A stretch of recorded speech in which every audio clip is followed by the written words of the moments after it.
Hello, I am Deepa, a leadership coach and facilitator, and welcome all of you to the Leaders Voice series.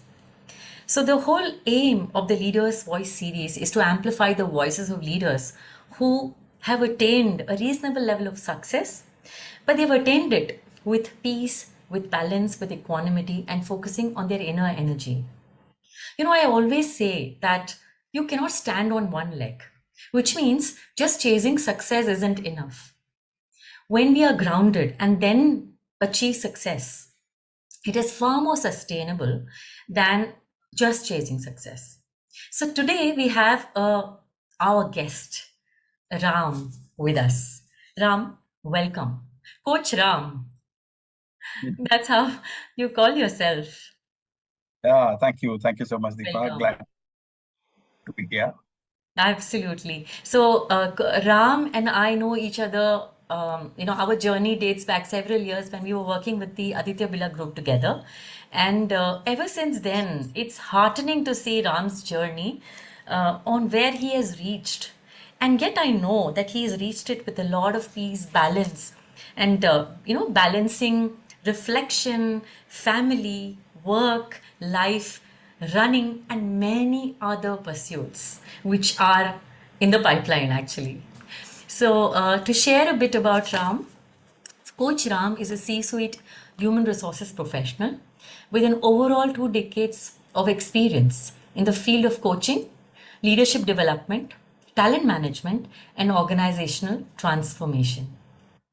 He currently holds the role of Chief Learning Officer with Page Industries, Jockey.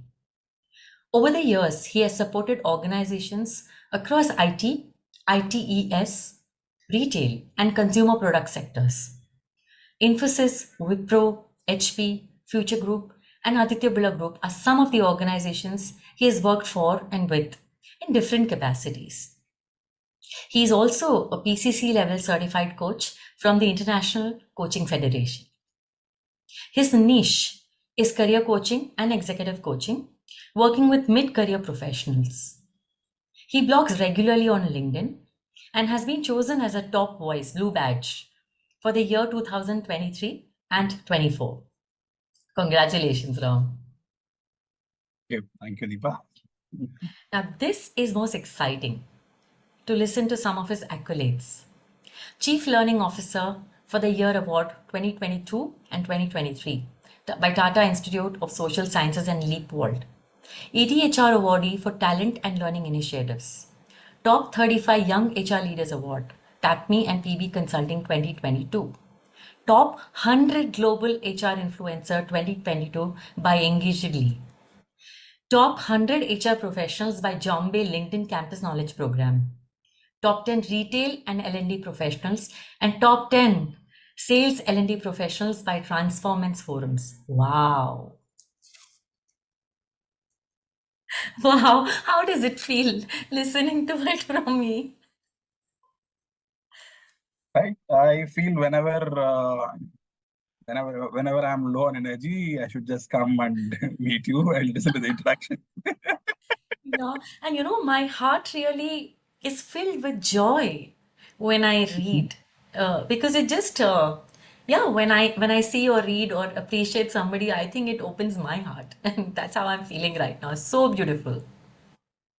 you know Thank you. and Thank you so and much. and so much would have gone into all of this, and yet I know of you as a grounded, as a humble person, as that reflective soul, and so beautiful to have you here yet again. Thank you. Thank you so much. Like you said, we go a long way and we have seen each other's journey over the years. Absolutely. So yeah, this, Absolutely. this feels like a coffee conversation being Yeah, recorded. So, yeah, a reunion of sorts, no? absolutely. Very, very true. So, the focus here today is inner mastery or energy mastery for leadership mastery. So, there are many ways to be called a leader, to become a leader, to be successful. And I know of leaders who have gone the path to chase success and at some point in time reaching a space of inner reflection and really asking themselves, where am I? What am I doing all this for?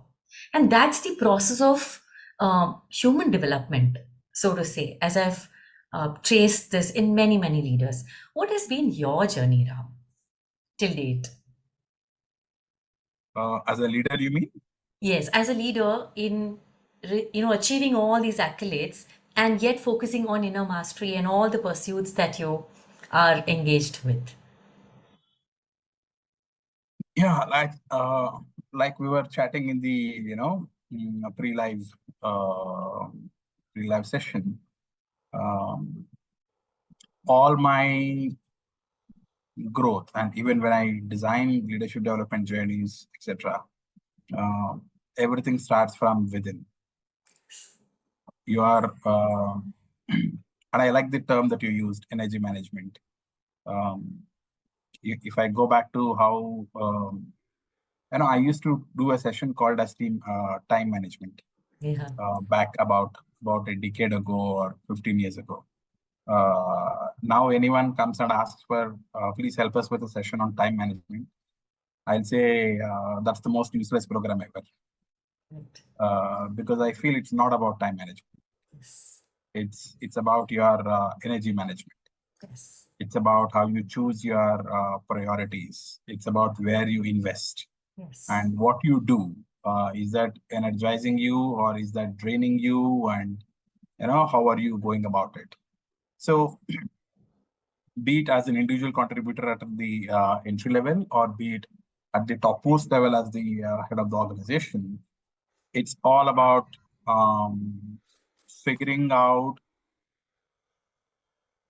being able to operate at that optimum level of energy. Yes. And whenever I have seen myself falter or other leaders falter, it's largely because they were not able to manage the energy. You call it in different names. You will say, I was not in the right mind space. I was just not thinking right. All of these things come in. So it's purely about keeping yourself in that in a good space. Yes. And the way I see, you know, mm, in fact, I was the other day going through some medical procedure, and it in terminology it's called a treadmill test. Okay, and so the person who was operating the treadmill, he put it on a slow speed and then gradually increase the speed, and then he was just trying to, I guess they were trying to see how much my lungs can um, absorb the stress and at what level am I still able to breathe at higher levels of pace, etc., etc. That's an interesting analogy for me for leadership. So as a leader, it's about how much responsibility are you able to absorb and deliver, but still maintaining that sanity, that sense of Yes. um, what do you call sense of harmony within yourself, having a level head on the shoulder. End of the day, it's about how much of pressure can you absorb and still be yourself. Yes. And that muscle, we call it resilience muscle, and that muscle, the way you develop that muscle is by inner work, Yeah.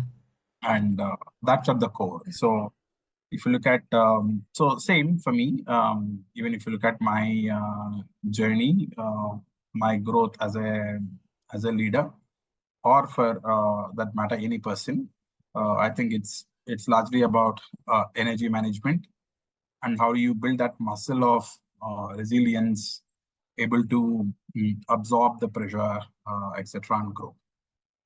Yes. Yes.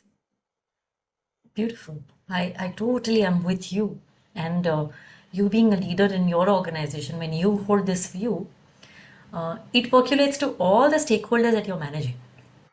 So it is so healthy to have somebody so self-aware for themselves and also when you interact with other leaders.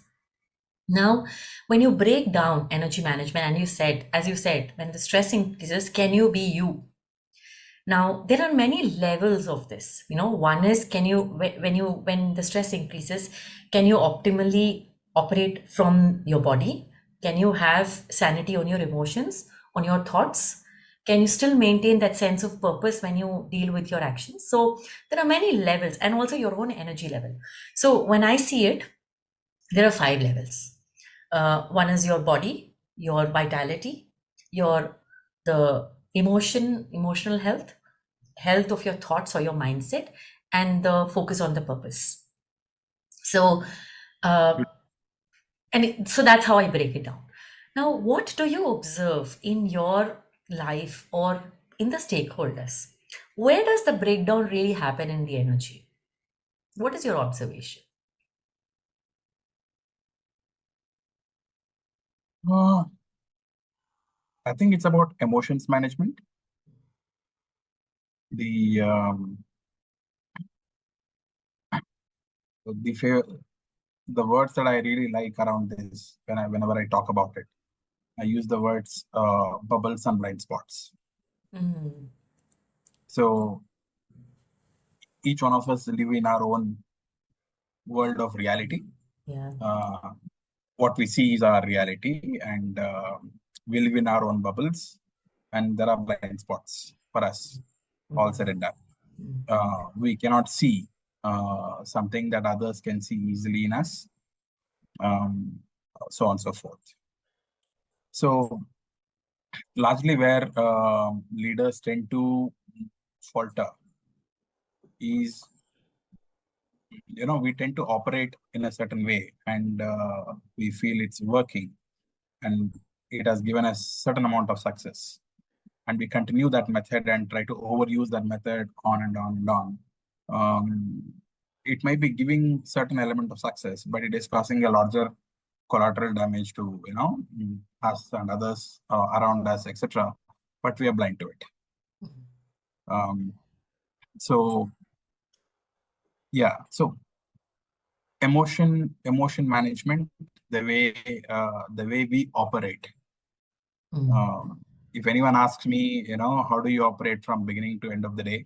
Are you the same person from mm, morning till evening? I would probably say yes, I'm the same, mm, but we are not. mm, Uh, you know, basis our energy levels, our mm. sense of presence, so on and so forth. We are different from the morning till end of the day. Yes. Um, there are people whom I know will say that best time to catch him is the beginning of the day, right? And there are times where people said best time to catch him is right after lunch. So people around you are sensing when are you at your best, best self in terms of the zone of operating, etc., etc. And people are trying to approach at that point. There will be times where assume there is a leader and there is a team that's working with him. One person goes inside to discuss something, comes out and say, guys, for today, don't discuss anything important with him. He's in a bad mood. So whatever you discuss, nothing will happen.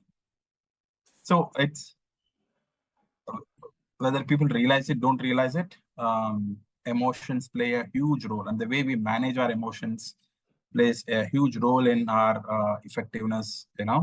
As a Yes. manager, as a leader, and that's where I feel a lot of and not being self-aware about it. Mm, And I've seen few leaders who are self-aware, who mm, says who say that results didn't go our way, maybe we didn't reach our month's sales target, whatever. I'm rattled. I may be externally maintaining a mm, lot of poise, but internally there is a lot of chaos happening. I'm rattled, so I'd like to be myself today. So let's not discuss anything. Don't bring up anything for discussion. I want it to be a light day. I want to reflect, and so on and so forth. So I've seen leaders who are able to express mm, um, what's going on in their mind, uh, and say I have that level of self-awareness and manage their dealings, interactions, etc. Those tend to thrive a lot more. And some who are not self-conscious or maybe self-conscious but still not really working on it, uh, that's where I see leaders tend to falter. yeah, yeah. Very well said.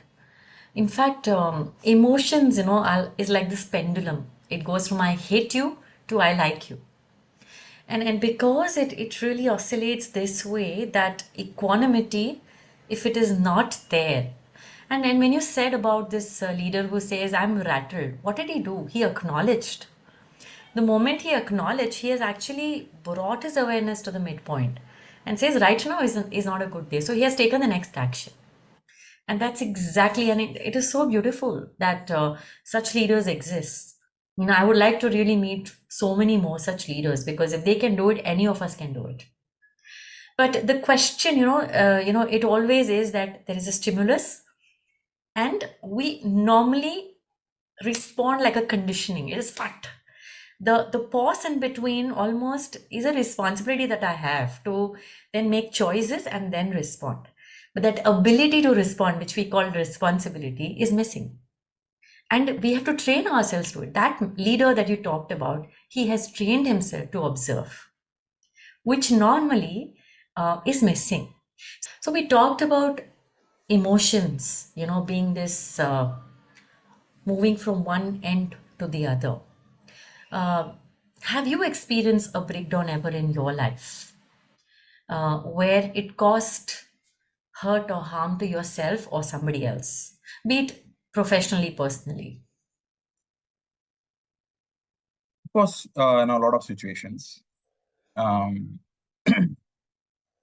and like you spoke about, stimulus, reaction, and response. And reaction is a preconditioning, and you tend to Yeah. do that more often. And response is what is desired. Um, all of us know these methods of, okay, count till 10 before you react, before you say something, etc., etc. Mm. But for you to pause, think, and then do requires tons of work, Correct. right? Practice. Lots of practice. Like I, I like this statement by the famous runner Victor. Usain Bolt. Yeah. He says I practice for 4 years to run for 10 seconds. So that 100 meters dash he may finish in 10 seconds, but he says I practice for 4 years to run these 10 seconds. Yes. So for us to able to master that pause, and not fall into a reaction but give a response, requires a lot of work. Catching ourselves, getting into reaction, self-reflection, and a lot of other, and journaling, and a lot of things that we need to do, where Yes. the reaction can move towards becoming a response. Yes. And of course, personally for me, there have been a lot of situations where I felt I should not have reacted a certain way, with my own team members, with my managers, different situations. Um, yeah, and you tend to sort of regret it and say, okay, maybe I should not have said that one word, or I should not have snapped at that person. All right, and yeah, like like you like most of our anyone in our human space like to say, we are a constant work in progress. So have I mastered that pause? The moment I say yes, I have mastered, that's my failure. So I think we are constantly in that journey of mastering that pause, Yes. emotion management, whatever we call it. That's very crucial. Very true. Very true. And that also, that aspect which says that no, I haven't mastered, is also the humility part of you, which Mm. knows the truth and acknowledges the truth for yourself, because each one's truth can be so different. Absolutely. Yeah. So, what are your energy management practices? Because one of the aspect that I've seen is that when the moment comes, when the moment of truth comes, if we have not practiced it before that, like you said, talked about Hussein Bolt, if we have not practiced that art of managing either my mindset, limiting beliefs can just grip you in one moment and say, oh, Deepa, it's a rubbish.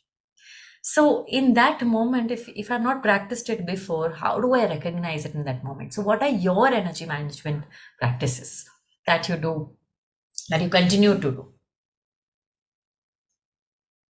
Well, like most of you would hear most of sports person say this. Um, the real performance happens during practice, Mm, and you only see an external iceberg of it mm, during a match, right? So how well I perform during the match is already decided based on how I have practiced multiple times, so on and so forth.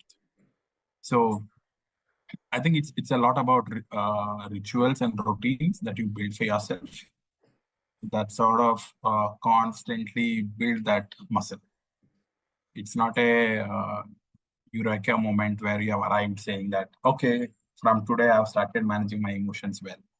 Um, so it's a lot of methods, and different methods work for different people.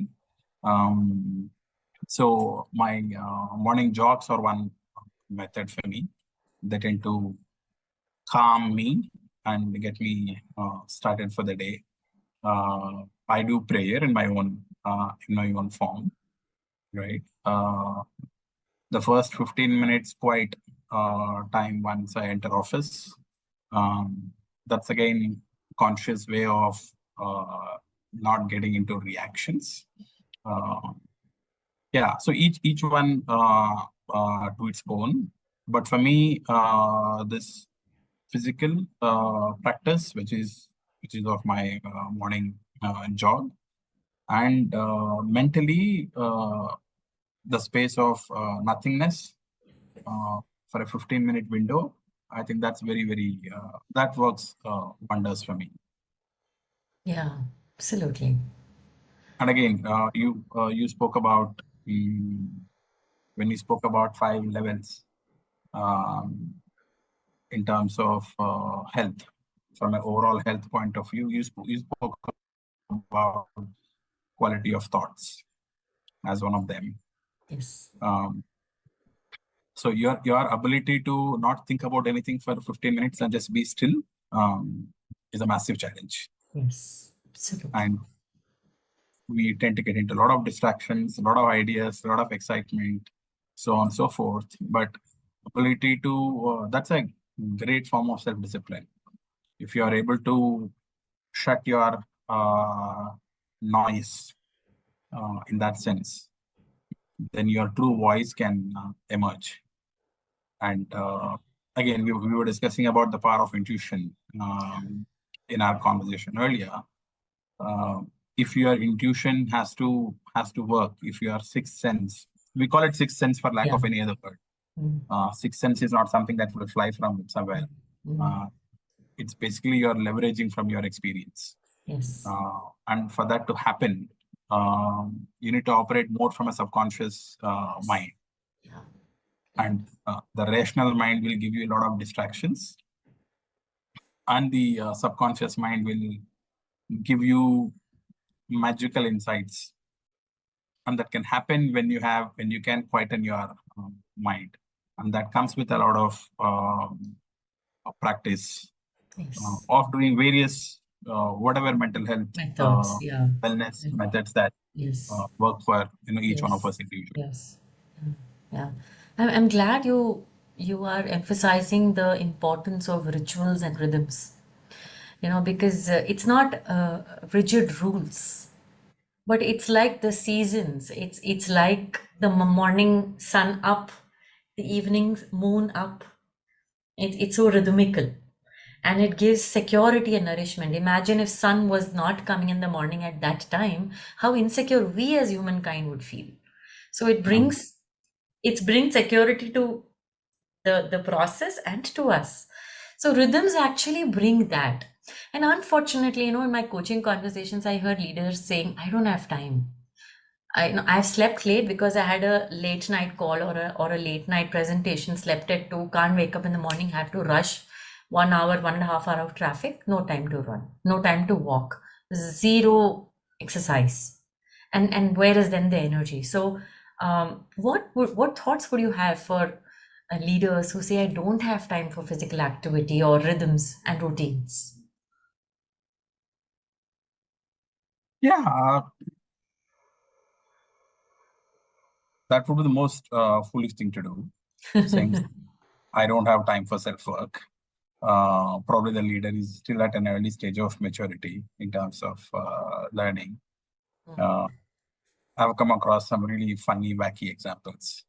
Um, I remember an illustration of someone who is driving a car low on fuel, and then you have a caption saying, I don't have time to fill petrol. I need to go. But then you can't go far, my friend. Correct. You will run out of fuel. Then you won't have a petrol bunk nearby. You need to call for something else, get towed, and you end up doing more than what you would have done Exactly. if you had recharged yourself well in time. Time, And yes. I think that realization comes Yes. uh, once a leader hits that phase of burnout and feeling lost. Yeah. Yeah.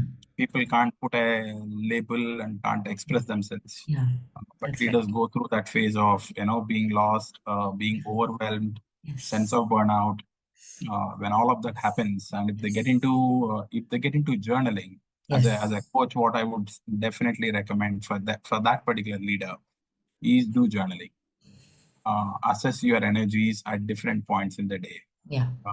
Express and write down your emotions, how you're feeling, and then you'll see a pattern, Yeah. and you will realize that you're less effective than what you can be.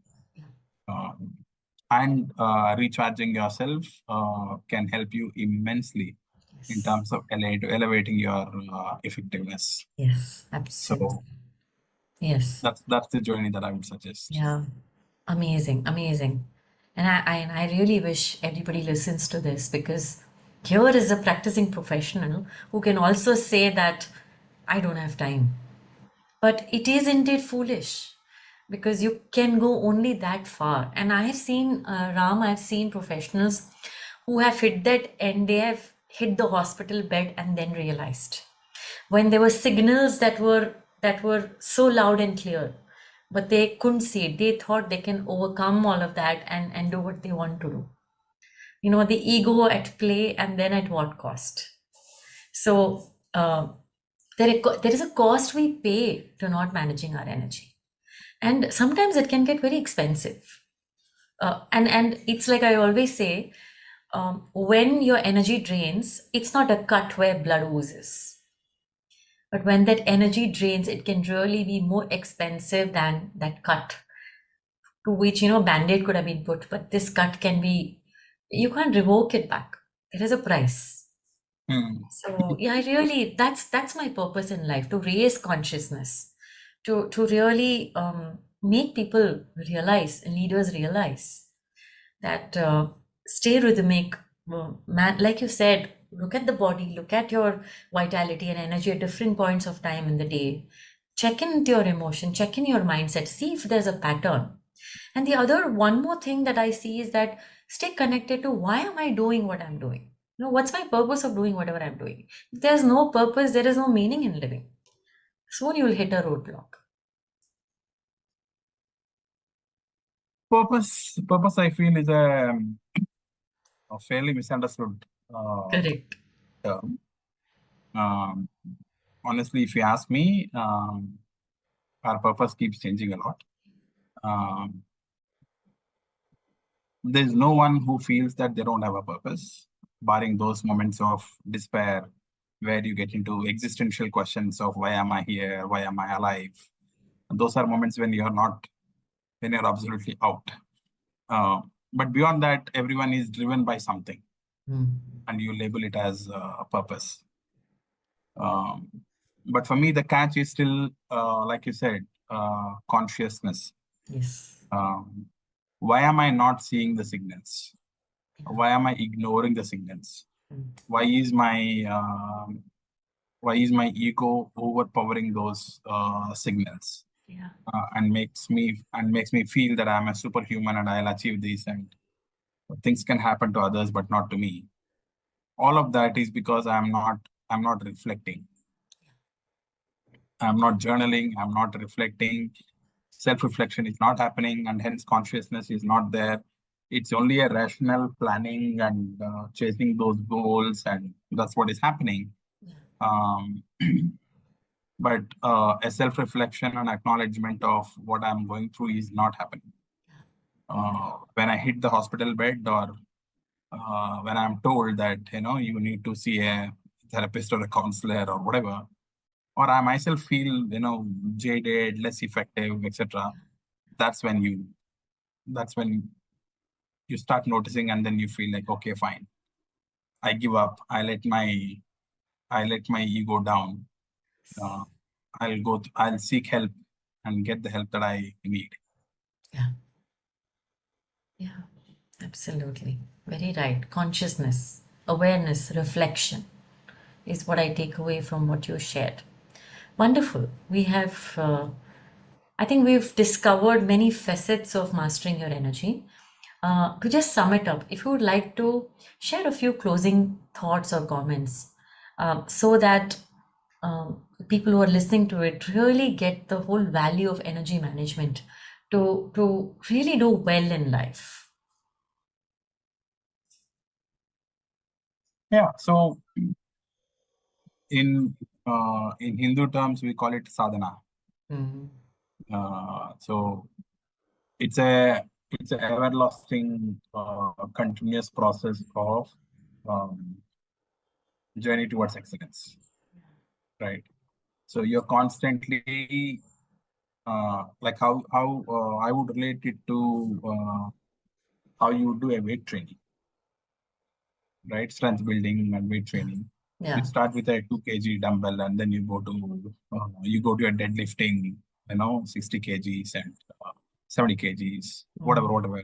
You're constantly building yourself, and I love this term called anti-fragility. Uh, Anti Anti-fragility. fragility. Okay. Okay, so this is a term that coined by I'm not sure if it's coined by him, but term used by an author, Nassim Nicholas Taleb, in his book. He talks about anti-fragility. So that a true comparison is to our muscles. Um, if you don't use your muscles, they lose their strength. But if you constantly use the muscles, you put the muscles under stress. Mm. Um, you are able to lift 10 kgs today, you'll be able to lift 12 tomorrow, 14 tomorrow. But if you don't use your muscles, then lifting two also becomes a challenge. Mm. Mm. So it's about constantly increasing your strength so that you are able to carry out tasks, take up responsibilities of higher order. So you're building your strength. Mm. So that as an analogy, if I look at sadhana, I'm saying for you to manage your energy well, for you to improve your muscle of energy management, you need to constantly invest in those rituals, activities that will help you maintain that equanimity, uh, sanity, even as the pressures on you constantly increase, right? So it's like that reservoir of resilience that you are constantly building, so that you are able to manage, take on more, etc. Yeah. Whenever your reservoir burns out, is when you will start feeling your efficiency as a leader dipping. Yes. Yeah. So my submission would be to try out different methods of what works for you. Different folks for different strokes for different folks. Identify those tools, methods, rhythms, routines that work for you, but being consistent at them will help you build that muscle, which will help you take on more and more. Yeah. Beautiful, beautiful. Thank you very much for sharing your thoughts and inspiring our audience with practices from your life. Thank you. Thank you. Thank you so much for the opportunity, Deepa.